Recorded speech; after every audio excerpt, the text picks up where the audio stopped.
오늘은 점검 두 번째 시간으로 함께 은혜를 나누고자 합니다. 우리가 2024년을 한 해를 마무리해 가면서 하나님께서 주신 하나님의 뜻대로 우리가 살았는가, 이 세상과 오는 세상의 핵심적인 가치인 믿음, 소망, 사랑으로 지난주에 한 해를 점검해 봤습니다. 오늘은 데살로니가 전서에 나와 있는 그 말씀을 통해서 우리가 2024년을 두 번째로 점검해 보려고 하는 것입니다. 하나님의 뜻을 계시되어 있는데 항상 기뻐하라, 쉬지 말고 기도하라, 범사에 감사하라, 이는 예수 안에서 너희를 향하신 하나님의 뜻이다 말씀하셨습니다. 그러니까 우리는 그대로 하나님의 뜻대로 살아가는 것이 성도의 본분이기 때문에 2024년 이렇게 살았는가 점검해 보면 된다라는 거예요. 그런데 우리는 말씀을 받을 때 그냥 저절로 즉각적으로 드는 것이 의문입니다. 이게 가능한가? 아니, 조증이 아닌 이상 어찌 항상 기뻐할 수 있는가? 이 세상이 인간 타락 이후로 기본적으로 고난과 고통이 기본값인데, 가난, 질병, 인간관계에 깨어진 무지로 인한 고통 기본적으로 다가오는데 어떻게 항상 기뻐할 수 있는가? 또 일상생활에 있어서 물리적으로 쉬지 않고 기도하는 게 가능한가?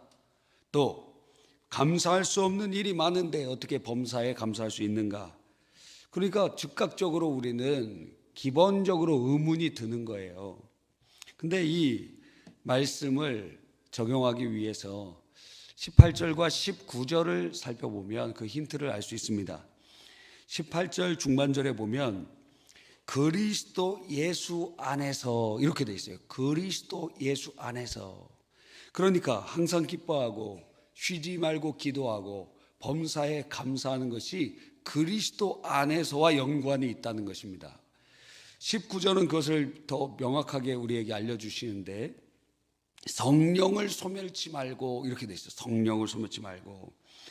여러분, 그러니까 예수님께서는 부활 승천하신 이후에 하나님의 우편에 앉으셨고, 우리와 어떻게 그러면 함께 하시죠? 우리가 어떻게 예수 안에 있죠? 믿음으로 주님과 연합해서 주님과 함께 있을 뿐만 아니라 예수님의 영이신 성령을 우리에게 보내주심으로 주님 내 안에 계시고 나도 주 안에 계시는 그러한 은혜의 상태가 된 것입니다. 물론 성령님은 예수님이 아니시지만, 또 성부는 성령이 아니시지만 삼위일체이시기 때문에 본질에서 한 본질이시요 동일 본질이시기 때문에 인격이 다르시고 사역이 다르시지만 성령이 우리 안에 계시면 예수님으로 함께 계시는 것과 마찬가지요, 아버지와 함께 계신 것과 마찬가지라는 거예요. 성령의 아버지와 아들이 아니시지만 삼위일체이시기 때문에 그렇게 교차적으로 표현할 수 있다라는 거예요. 그러니까 예수 안에 있다는 것은 다른 말로 성령 안에 있다는 말이요, 예수로 충만한다는 것은 성령으로 충만한다는 말로 바꿔서 사용할 수도 있다는 것입니다. 성령은 예수님의 영, 아버지의 영, 이렇게 쓰이기도 하기, 그 성경에 기록되기도 하기 때문에 그런 것입니다. 그러므로 항상 기뻐하라, 이것은 예수 안에 있을 때, 곧 성령에 충만할 때 가능한 것임을 우리는 알 수 있는 것입니다. 로마서 14장 17절에 하나님의 나라는 먹는 것과 마시는 것이 아니요 오직 성령 안에 있는 의와 평강과 희락, 기쁨이다, 이거예요. 기쁨이다. 성령 안에 있는 기쁨이다. 갈라디아서 5장 22절에 성령의 열매를 알려주시면서 말씀하시기를, 오직 성령의 열매는 사랑과 희락. 희락이 무엇입니까? 기쁨이 기쁨. 성령이 역사하시면 우리 안에 우리가 예수 안에 거하고 성령에 충만하면 기쁨의 열매가 맺혀지게 된다라는 것입니다. 기쁨이 흘러나는 것입니다. 여러분, 요한복음 15장 11절에 이 기쁨은 도대체 어디서 발원하는 것이냐? 내가 이것을 너희에게 이르면 내 기쁨이 너희 안에 있어 너희 기쁨을 충만하게 하려 함이라. 그러니까 예수 그리스도 안에 있던 기쁨이 예수님의 영이신 성령을 통하여 우리 안에 전달된다는 거예요. 예수님의 기쁨이 우리의 기쁨으로 오게 된다는 것입니다. 할렐루야. 여러분, 어떤 분의 우리 교회 성도님의 간증을 들어봤습니다. 그분이 얘기하기를 2024년이 이렇게 들어올 때 결단을 한 가지 했대요. 무엇이냐? 교회에 내가 공예배를 다 드리겠다. 그렇게 결단을 한 거예요. 결단. 이 공예배를 드린다는 건 굉장히 쉬운 일이 아닙니다. 일단 새벽 예배 나와야 돼. 일단 거기서부터 진입 장벽이 상당히 높지 않습니까? 새벽 예배 드려야 됩니다. 저녁에는 수요 예배, 금요 예배, 우리 교회는 또 토요 예배자 예배도 있고 주일 낮 예배, 저녁 예배도 있으니까 기본적으로 10번 드려야 됩니다. 한 주에 10번. 보통 주일날만 예배 드리는 분은 그래 1년에 52주기 때문에 52번 예배 드리는데, 자, 공예배를 다 드리려고 결단하면 1년에 520번을 드려야 되는 거예요. 여러분, 이게 보통 어려운 일이 아닙니다. 보통 헌신이 아니면 아닌 거예요. 그런데 그분이 남자 집사님이신데 결단을 했어요. 내가 한번 공예배 한번 드려보겠다. 그래서 새벽에도 나오고 수요일에도 나오고 철야도 나오고 모든 예배에 이렇게 참석하는데, 그분이 이 나누실 때, 은혜를 나누실 때 연말이 이렇게 됐는데 지금 마음속에 제 안에 계속 기쁨이 있다는 거예요. 기쁨이 있다는 거예요. 주님 안에 거하려고 하니까, 주님 뜻대로 살려고 내가 예배에 결단하고 하나님의 말씀 안에 거하고 은혜 안에 거하려고 성령 안에 거하려고 하니까 그 주님께서 주시는 열매가 무엇이냐? 기쁨이라는 거예요. 기쁜 걸 어떻게? 기쁜 거예요. 기쁜 거. 여러분, 이렇게 예수 안에 성령 충만한 사람들은 하나님께서 기쁨을 주십니다. 빌립보서 4장 4절에 주 안에서 항상 기뻐하라 그랬어요. 주 안에서 항상 기뻐하라. 그래서 우리는 올해를 점검해 볼 수 있습니다. 내 안에 기쁨이 있었는가? 올해를 돌아보세요. 기쁨이 있었는가?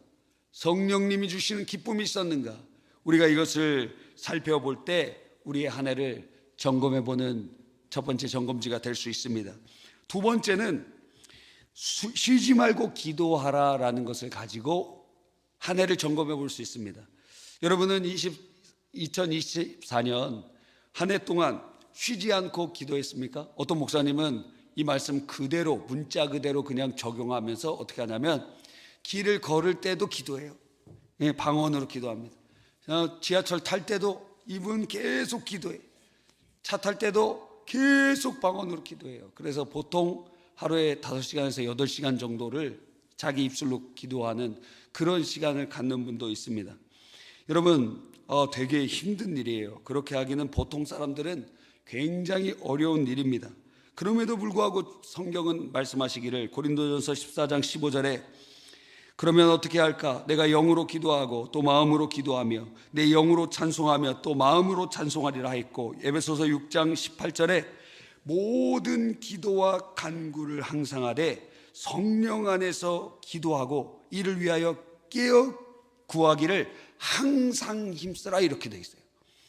그러니까 그 목사님은 그대로 말씀 그대로 어떻게 하면 쉬지 않고 기도할까? 그래서 계속 기도하는, 계속. 여러분, 그런데 오늘의 이 말씀은 매일 정한 시간을 넘어서 이런 5시간, 8시간을 넘어서 모든 시간을 전부를 다 기도로 살라고 말하고 있는 거예요. 쉬지 않고 기도하는 것은 24시간이 다 기도의 삶이 되라는 거예요. 아니, 이게 어떻게 가능하냐? 여러분, 예수 안에 있을 때는 가능한 것입니다. 성령에 충만할 땐 가능한 것입니다. 성령님이 우리 안에 계시니 간단해요. 우리가 생각을 하잖아요. 생각을 하는 것은 사실상 내 의식이 나와 대화하는 것과 마찬가지거든요. 그래서 오늘 추워요. 그럼 어떤 마음이 듭니까? 춥다 하고 마음속에 들잖아요. 그죠? 누군가가 기분 나쁘게 했습니다. 그럼 어때요? 기분 나빠. 마음속에 그렇게 생각하지 않습니까?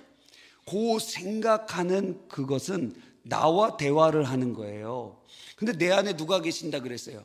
성령님이 계세요. 그럼 대화 파트너만 바꾸면 우리는 생각하는 순간, 매일매일 매 순간 주님과 기도할 수 있다라는 것입니다. 주님과 대화가 기도이기 때문에.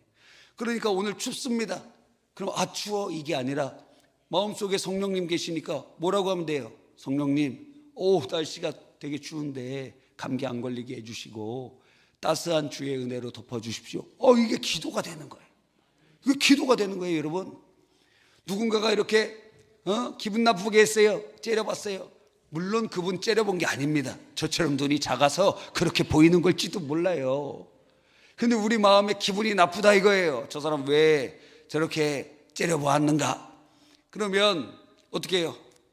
저 사람 나를 미워하나? 나와 얘기하면 그렇게 되는데 내 안에 계신 성령님과 얘기하는 겁니다. 성령님, 저 사람 지금 저를 째려보는데 기분 굉장히 나쁩니다. 예? 저 옛날 같았으면 멱살잡이 한번 할 뻔했습니다. 주님, 제 마음을 진정시켜 주시고 하나님 은혜를 베풀어 주십시오. 그럼 기도가 되는 거예요. 할렐루야. 그러니까 어려운 게 아니에요. 생각의 파트너를 나 자신에서 주님으로 바꾸면 되는 것입니다. 그렇게 되면은 어떤 일이 일어나냐면 주님과 내 생각이 일치가 되게 싱크로율이 굉장히 높아져요. 그래서 내 생각, 주님 생각이 옛날엔 멀었는데 내 안에 계신 성령님과 교제하다 보면은 주님 생각, 내 생각, 주님 생각이 일치가 되기 시작해요. 자, 그러면 어떻게 되느냐? 요한복음 15장 7절에 너희가 내 안에 거하고 내 말이 너희 안에 거하면 무엇이든지 원하는 대로 구하라. 그리하면 이루리라. 그러니까 주님과 계속 생각할 때 주님과 대화하면서 하루 종일 지내기 시작하면 그게 쉬지 말고 기도하는 그런 삶이 되거든요. 내 안에 계신 성령님과 얘기하기 시작하면 주님 뜻이 내 뜻되고 내 뜻이 주님 뜻되니 생각만 해도 기도 응답이 돼요. 생각만 해도 하나님이 기뻐하세요. 생각만 해도 응답의 불이 임하게 되는 줄 믿는 것입니다. 여러분, 2024년 우리는 예수님 안에서, 성령 안에서 우리는 24시간 그렇게 쉬지 않고 기도했습니까? 한번 점검해 보세요. 두 번째 점검지입니다. 세 번째는 범사에 감사하라는 것입니다. 여러분, 다른 번역본을 이렇게 보니까 공동번역에는 어떤 처지에서든지 감사하십시오 그랬어요. 세 번역에는 모든 일에 감사하십시오 이랬습니다. 여러분, 즉 범사에 감사하라는 것은 어떤 처지에 있든지 모든 일에 있든지 감사하라는 거예요. 여러분, 원망할 일이 많지 않습니까? 어려운 일이 많지 않습니까? 우리들의 기분 나쁜 일도 되게 많아요. 막 진짜 화를 내고 싶을 때도 있어요. 밥 먹을 때 어때요? 돌 씹으면 기분 좋아해요? 돌 씹으면 밥맛이 그냥 탁 떨어져요. 그냥. 그리고 저는 전을 잘 먹지 않습니다. 왜 안 먹느냐? 그 동태전인가 뭐 그런 거 있잖아요. 거기에는 가시를 다 발라내고 그래도 어느 순간 하나 걸리게 돼 있어요. 로또도 아니에요. 어느 순간 하나 딱 걸려요. 이야. 그래서 같이 먹는 사람, 이번에 전에는 뼈가 없어, 가시가 없어. 그럼 내 건 있어. 한 번만 찔려본 사람은 다시 먹고 싶지 않아요.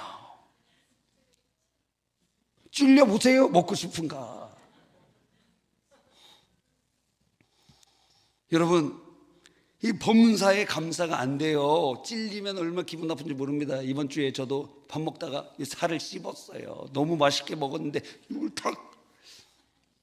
그래서 제가 얼굴이 붉은 그 안에 이렇게 깨물어 갖고 그렇게 된 건지 몰라요. 그런데 너무 아픈 거예요. 너무 아픈 거예요.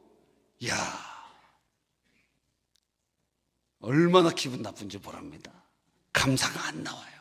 막 신경질이다. 여러분, 이런 원망할 일, 어려운 일이 많아요. 그래서 그 요한계시록 21장, 22장에 보면은 이 세상에 있는 게 무엇입니까?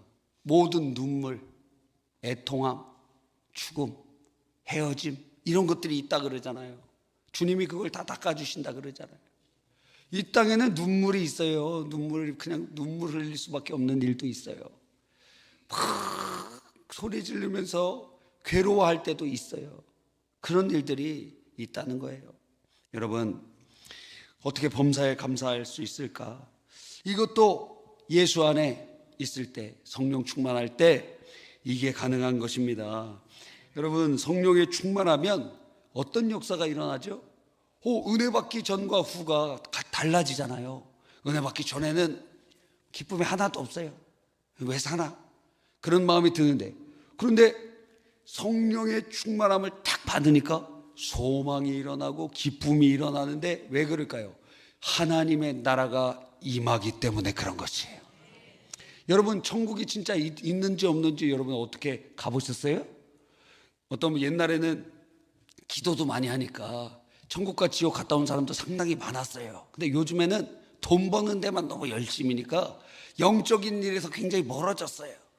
그래서 기도 열심히 하면 우리 영혼이 천국도 갔다 올 수 있고 지옥도 올 수 있어요. 그 하나님이 영계를 보여주시기도 하고 그래요. 그래서 옛날에는 기도를 너무 열심히 하니까 막 입신에 빠지는 사람들도 있었어요. 지금은 없어. 얼마나 딱딱해. 안수기도 하면 막 어떤 사람은 부들부들 하거든요. 탁 손 얹으면. 어떤 사람은 돌 같아요. 딱딱. 그래서 옛날 선대 목사님은 그런 사람들은 둥어리를 막 후려치셨어요. 더 기도하라고 막 저기더라. 안차를 한 게 아닙니다. 기도하라고 막. 그게 무슨 말인지 몰랐거든요. 근데 담임 목사가 되고 이렇게 딱 기도를 해보면 알아져요. 그냥 저절로 알아져요. 여러분, 그런데 우리가 천국과 지옥이 어떻게 알아지는가? 성령 충만을 받으면 우리 안에 천국의 그 대리점이 와요. 대리점이 와, 천국을 누려줘요. 이 예수님의 통치가 성령으로 이루어지니까 주님의 통치가 있는 곳이 하나님 나라 아닙니까? 그러니까 우리가 죽어서만 가는 게 아니라 성령의 충만함을 통하여 지금 여기에 내 심령에 상황과 조건과 상관없이 내 마음에 기쁨이 넘치는 거 어떻게 해요? 감사가 넘치는 거 어떻게 해요? 바울과 실라가 억울하게 로마의 공권력에 폭행을 당하고 감옥에 갇혔는데 은혜가 임하니까 찬송이 터져 나옵니다. 사도행전 16장 25절에 한밤중에 바울과 실라가 기도하고 하나님을 찬송하며 죄수들이 듣더라. 그러니까 성령에 충만하니까 감사가 터져 나와요. 온몸에 지금 피투성인데 말입니다. 성령에 충만하니까 예수 안에 거하게 되고 주님 안에 있는 그 놀라운 은혜가 알아지니 감사가 나오는 것입니다. 찬송가에 내 영혼이 은총 입어 중한 죄짐 벗고 보니 슬픈 많은 이 세상도 천국으로 화도다. 할렐루야 찬양하세. 내 모든 죄 사함 받고 주 예수와 동행하니 그 어디나 하늘나라 높은 산이 거친 들이 초막이나 궁궐이나 내 주 예수 모신 곳이 그 어디나 하늘나라. 할렐루야 찬양하세. 내 모든 죄 사함 받고 주 예수와 동행하니 그 어디나 하늘나라. 성령의 충만함이 임하면, 예수 안에 거하고 성령의 충만함이 임하면 그곳이 하나님 나라가 되는 것입니다. 그러니까 감사가 나오지. 감사할 수 없다니까요. 여기 슬픔 많은 이 세상이라 그랬잖아요. 슬픔 많은 이 세상이에요. 괴로운 이 세상이에요. 예? 너무너무 힘든 일이 많아요. 그런데 저는 세상 사람들 어떻게 살아가는지 걱정돼요. 아니, 이렇게 힘든 삶을 살아갔는데 하나님 없이 어떻게 살아가나? 예? 하나님 없이 어떻게 살아가요? 걱정 안 돼요? 여러분 가족들, 여러분 사랑하는 사람들 아직 예수님 안 믿고 있어요. 하나님의 은혜가 뭔지 몰라요. 그 사람들이 이 험한 세상에서 뭘 믿고 살아가, 뭘 의지하고 살아가요? 너무너무 불쌍하지 않아요? 지난주에도 얘기 들었습니다. 어떤 가장인데 저랑 나이 동갑이더라고요. 그런데 이제 직장에서 나와야 된다는 거예요. 저처럼 이렇게 지금 수염 깎았습니다, 여러분. 지금 인지하신 분도 계신 것 같아요. 내년에는 좀 고수염을 길러볼까 그래요. 예, 그냥 기르고 싶은 거예요. 그래 이렇게 여러분, 이거 무슨 일이냐면 여자분들은 확실히 알 수 있습니다. 머리가 긴 분은 단발로 자를까 이렇게 유혹이 오잖아요. 그걸 단발병이라고 하는데, 남자들이 수염을 한번 길러볼까 그런 의도예요. 그러다가 자르잖아요. 그러니까 너무 걱정하지 마시기 바랍니다. 상당히 걱정하는 분이 많더라고요. 알아서 깎잖아요. 알아서 깎. 여러분, 그러니까 성령에 충만할 때 내 안에 기쁨이 있습니다. 와, 그러니까 감사가 나오죠. 여러분 가정 중에 불신자들 너무 불쌍해요. 제 나이 또래 나와야 돼. 기업에서 우리나라 평균 퇴직 연령이 49세예요. 49세. 10년 동안 안 바뀌었어요. 49세에 나와야 돼. 나와서 뭐 합니까? 카페 차리고 퇴직금으로 치킨집 하다가 다 잘 돼요? 어려움에 빠져서 다시 이제 굉장히 어려움에 빠지는 경우가 수두룩해요. 여러분, 진짜 어려워요. 진짜 직면하는 문제예요. 그런데 주님이 은혜가 있으면 감사해요. 근데 그것이 그냥 감사로 끝나는 것이 아니라, 왜 그런 감사가 터지느냐? 합력하여 선을 이루어질 게 믿어지기 때문에 그래요. 그러니까 감사해요.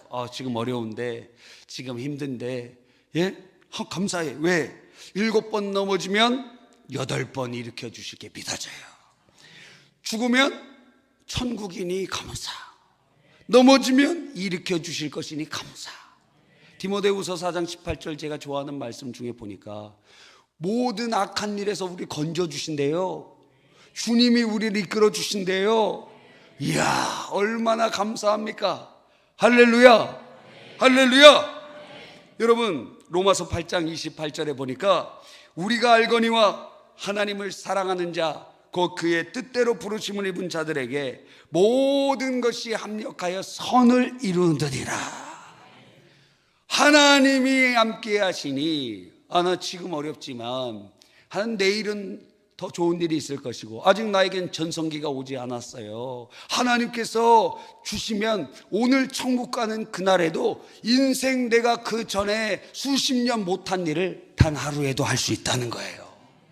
그러니까 합력하여 선을 이루실 하나님이 믿어지는데, 그냥 믿어져요. 믿어지는 걸 어떻게? 여러분, 그냥 믿어지는 걸 어떻게? 여러분, 예수님이 그냥 나 오늘부터 이제 예수님 믿어야지 해서 믿어졌어요?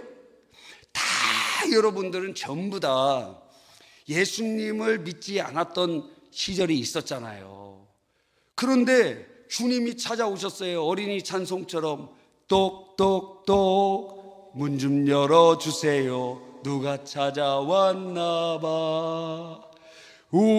우리들의 마음 문에 예수님이 두드려요. 고요하게 부르시는 예수님의 음성 들리지 않나요? 마음 문에 예수님이 두드려요. 하도 요즘엔 어린이들도 이런 찬양 안 불러요. 부르면 몰라. 애들도 안 불러갖고. 저는 여름 성경학교 때 애들 찬송 부를 때 깜짝 놀랐습니다. 랩이에요. 막 요요요 막 이러고 막 랩을. 와, 못 알아듣겠어요. 여러분, 주님이 찾아오셨어요. 와, 그게 믿어져요. 기본적으로 공교육을 받으면 두 가지가 확실하게 우리의 속에 배어집니다. 공교육 받으면 인본주의자가 돼요. 하나님 없는 세상, 인간의 힘으로 이 세상을 모든 것을 만들고 준비하는 거, 인본주의적인 경향성이 학교 다니면 다 그걸 배워요. 여러분 거기서 뭐 하나님 배워요? 학교에서? 미션 스쿨을 제외하고는 하나님은 전혀 언급도 되지 않아요. 다 인간의 역사와 인간의 힘, 인간의 계획, 그거 다 인본주의자가 되는 거예요. 우리가 또 과학 가지고 진화론자가 되고 과학주의자가 됩니다. 우리들은 기본적으로. 그래서 우리는 만질 수 있고 경험할 수 있고 체험할 수 있는 것만 믿어요. 어떻게 하나님 안 보이는데 어떻게 믿어져요? 그런데 어느 날 주님이 우리에게 찾아오셨어요. 내 영혼이 거듭났어요. 아니 주님, 나는 종교를 믿어도 왜 저 외국 종교를 믿느냐, 난 불교나 뭐 이런 거, 만약 종교를 갖는다면 그랬던 사람, 나는 법 없이도 사는 사람이야, 내가 무슨 죄인이야 했던 사람. 그런데 우리들이 예수님이 믿어지게 된 거예요. 내가 죄인이라는 게 믿어지고 천국과 지옥이 있다는 게 믿어지고 하나님의 아들 예수님이 이 땅에 오셔서 나를 위하여 모든 죄를 짊어지시고 몸 찢고 피 흘려 죽으시고 부활하신 게 믿어지는 거예요. 이제 예수님 없이 살았던 우리들이 예수님 없이는 살 수 없는 사람들이 되었어요. 할렐루야. 그러니까 누가 뭐라고 해도 우리가 흔들리지 않는 것은 우리 안에 주님이 함께 계시기 때문에 그래요. 그러니까 무슨 진화론자들이 무슨 얘기를 하고 무슨 뭐 인본주의자들이 무슨 얘기하고 수요일 날 말씀드렸잖아요. 주체 사상의 내용들을 말해드렸잖아요. 그 인간 중심의 세상. 그래서 김일성이 한 얘기 중에 그런 모든 체계는 하나님이 만들어줄 수 없다 그랬어요. 그 어머니가 권사님인데도 그렇게, 어떻게 권사님들 여기 자녀들 잘 키우셔야 됩니다. 김일성이 권사님 아들이에요. 그러니까 이 믿어지는 역사가 일어나는 거예요. 하나님이 내 삶을 가장 좋은 길로 인도해 주실 것이 믿어집니다. 그 확신이 어디에서 옵니까? 로마서 8장 32절에 보니까 자기 아들을 아끼지 아니하시고 우리 모든 사람을 위하여 내주시니가 어찌 그 아들과 함께 모든 것을 우리에게 주시지 않겠느냐. 이 말을 의역해 보면 이거예요. 하나님 아버지가 다 주셨다 이거예요. 아들 주신 거 다 주신 거다 이거예요. 다 주셨다. 그런데 하물며 너의 삶 속에 지금 어렵고 힘든 거 그거 그냥 놔두시겠느냐 이거예요. 아들까지 주셨는데 좋은 것 주시지 않겠느냐. 여러분 마태복음 7장 11절에 너희가 악한 자라도 좋은 것으로 자식에게 줄 알거든 하물며 하늘에 계신 너희 아버지께서 구하는 자에게 좋은 것을 주시지 않겠느냐 그렇게 돼 있거든요. 근데 누가복음 병행 구절에 여기 좋은 것에 뭐라고 적혀 있냐면 성령을 주시지 않겠느냐 이렇게 기록돼 있어요. 그러니까 아버지는 가장 귀한 아들을 우리에게 보내주셨고 아들은 우리를 위해 대신 죽으시고 부활 승천하셔서 누굴 보내주셨어요? 성령을 보내주셨어요. 성령은 예수님의 영이라고도 칭해지기 때문에 다 주신 거예요. 다 주신 거. 우리는 예수 그리스도의 십자가를 통해서 또 성령이 우리 안에 내주 안에 계신 것을 통해서 주님이 다 주셨는데 우리의 삶에 하나님께서 합력하여 선을 이루어 가시는 것이 저절로 믿어지는 거예요. 그냥 믿어집니다. 믿어져요. 얼마나 감사합니까? 믿어져요. 저도 신앙생활 이렇게 할 때 제가 이제 담임 목회 하면서 뭐 여러 가지 어려움들도 있지 않았습니까? 근데 그때 흔들리지 않을 수 있었던 몇 가지 이유가 있어요. 첫째는 교회의 평안과 안전을 위한 기도를 수십 년간 해왔어요. 그게 믿어지더라고. 기도는 없어지지 않는다. 하나님께서 반드시 그거 다 응답하신다는 게 믿어지더라고. 두 번째 믿어지는 게 바로 로마서 8장 28절이었어요. 하나님을 사랑하는 자 모든 것이 합력하여 선을 이루게 하신다 하는 것이 믿어져요. 그냥 믿어져. 아니 믿어지는 걸 어떻게? 여러분, 눈에 보이는 게 없어요. 귀에 들리는 게 없어요. 손에 잡히는 게 없어요. 믿어지는 걸 어떻게? 그냥 믿어져. 잘 될 게 믿어져요. 이걸 뭘 설명할 수가 있어요? 설명도 안 돼. 어떻게 할 수가 없어. 성경에 있는 대로 그냥 믿어지는 거예요. 그러니까 하나님이 주신 은혜라고 할 수 있는 거예요. 얼마나 감사한지 모릅니다. 그러니까 그냥 믿어지니까 지금 어렵고 힘들고 이건 과정이야, 과정. 하나님이 합력하여 선을 이루셔. 믿어지니까 감사하게 되는 것입니다. 할렐루야. 여러분, 2024년을 한번 점검해 보시는 겁니다. 항상 기뻐했는가? 쉬지 않고 기도했는가? 범사에 감사했는가? 어쩌면 그러지 못했을 수도 있습니다. 그러나 늦지 않았어요. 이제 한 주가 남았습니다. 지난주 2주 남았는데 이제 한 주 남았습니다. 한 주로도 충분해요. 하나님 역사하시면 한 주로도 충분해요. 그러면 우리가 뭘 해야 되느냐? 성령의 충만함을 받아야죠. 그래서 예수 안에 거해야죠. 그러면 여러분의 삶의 역전의 역사, 오늘의 이 말씀이 성취되는 역사, 항상 기뻐하고 쉬지 않고 기도하고 범사에 감사하는 성령의 충만한 놀라운 역사가 일어날 줄 믿는 것입니다. 그러기 위해서 여러분이 오늘 기도할 때 해야 되는 3가지가 있는 거예요. 첫 번째는 무엇이냐면 나도 예수님 믿으니 성령의 충만함을 주십시오. 성령님 우리 안에 계시지만 우리 안에 충만히 역사하도록 기도해야 되는 것입니다. 예수 믿는 사람들에게 성령을 약속해 주셨기 때문에 나도 예수님 믿으니, 저 목사님이 말씀하신 성령 충만이 뭔지 난 알지 못하지만 지금 나도 주세요. 나도 성령의 충만함을 주세요. 주님 성령의 충만함을 주세요. 나도 예수님 믿으니 내게도 성령 충만 주세요. 이게 첫 번째예요. 두 번째, 죄를 회개하는 것입니다. 여러분, 생각나는 죄를 다 회개하고 예수님의 보혈로 회개하고, 습관적인 죄, 오래된 죄, 반복적인 죄, 알면서도 버리지 못한 죄 다 회개하고, 성령을 소멸하고 성령을 근심케 했던 죄들 회개하고, 성령 충만을 간구하지 않았던 죄 회개하고, 성령님 우리 안에 계시지만 인격적으로 대우하지 않았던 죄 회개하고, 회개하면서 나아갑니다. 마지막 3번째, 간절히 사모할 때 주님 은혜를 내려주세요. 성령 충만을 주세요. 주여 은혜를 내려주세요. 주님 간절히 사모하는 영혼들에게 성령의 은혜를 내려주시는 것입니다.